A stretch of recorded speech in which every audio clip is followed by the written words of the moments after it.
नमस्कार, मैं हूं आपके साथ आयुषी शर्मा और आप देख रहे हैं अग्नि इंदौर। आइए रुक करते हैं आज की ताज़ा तरीन खबरों की ओर। गोपाष्टमी पर्व पर मां हरसिद्धि गौशाला सिंगाना में गौमाता पूजन यज्ञ और उद्बोधन का आयोजन कर गौरक्षा का संकल्प लिया गया, जिसमें बड़ी संख्या में गौभक्तों ने भाग लिया। मातृशक्ति भी गौरवान्वित उपस्थित रही है। गौमाता को गेहूं की मीठी दलिया का प्रसाद अर्पित किया गया है।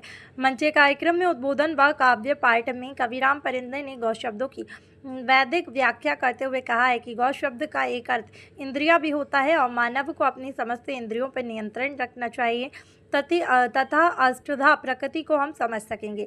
व्यंग रचना पाठ करते हुए उन्होंने कहा है कि अब अधर्म से भारत भूमि नहीं पटने देंगे, कसम राम की खाते हैं कि हम गाय नहीं कटने देंगे।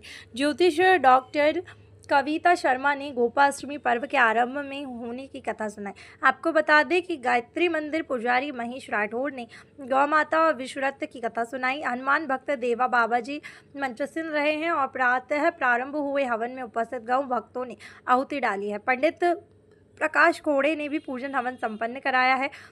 सैकड़ों ग्रामवासियों की उपस्थिति में गौ माता की पूजन आरती दूली प्रसाद भोग लगाया गया। कार्यक्रम के अंत में समस्त गौ भक्तों के भंडारे के अंतर्गत गौ प्रसाद, दाल चावल, धूली और कढ़ी का भोग लगाया गया है। तुलादान भी किया है। सत्यनारायण पाटीदार, सचिन गंगजलिया, रेणुका लॉयंस, सचिन और चिन्मय, रूपम राठौर, तेजूबाई, त्रिभुवन, शिखा, आनिका, यशवंत, मयंक, पंकज, गौरव राठी ने तुलादान किया है।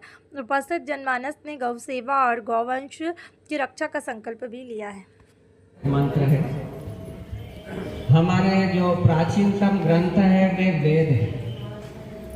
वेद के जो वाक्य है वे दो तरीके से कार्य करते हैं। एक तो इसलोक के और परलोक दोनों साधने के कार्य करते हैं। आप सभी जानते हैं वेदों को बहुत कम लोग पढ़ते भी हैं, बहुत कम लोग समझ भी सकते हैं, क्योंकि पाली संस्कृत में लिखे गए हैं वेद। ये संस्कृत भी नहीं, पाली संस्कृत। वहां से गो शब्द को पुराणों में लाया गया और गो शब्द जब वेद के ऋषियों ने लिखा तो दो अर्थों में लिखा। एक तो गो यानी कि इंद्रिया और एक गो यानी कि गौ माता। तो हमको यदि वेद के अनुसार चले तो गो पालन करना, तो दोनों तरफ अपने को वेद की तरह से देखना पड़ेगा। हमारी 10 इंद्रियों को भी काबू में रखना पड़ेगा। इसीलिए श्री कृष्ण गो चराते थे, हमारी इंद्रियों को काबू में रखते हैं श्री कृष्ण। उधर भी लागू हो रहा है।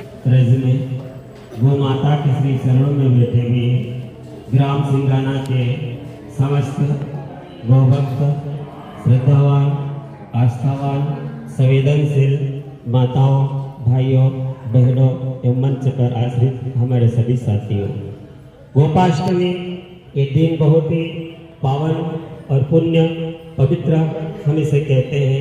हम सब जानते हैं गौ माता की जो महिमा है हमारे वेदों में, पुराणों में, शास्त्रों में आदि सभी के जो पन्ने भरे हुए हैं, यह कभी अंकित कम नहीं है। उसकी महिमा का गुणगान करना और गौ माता के प्रति अपनी संवेदना व्यक्त करना, ये सबसे बड़ी हम सबकी जिम्मेदारी बनती है। एक समय था गौ माता किसान के खूंटे पर थी। एक समय ऐसा आया और किसान के खूंटे से वह खलियान में पहुंचे। एक समय ऐसा आया आज गौ माता खलियान से हट करके आज रोड के ऊपर विचरण करती है। गौ माता की अगर सेवा है तो गौशाला से तो होगी, लेकिन जब व्यक्ति गौ माता के विज्ञान को नहीं पहचानेगा, गौ का विज्ञान क्या कहता है, गौ का विज्ञान के इससे लाभान्वित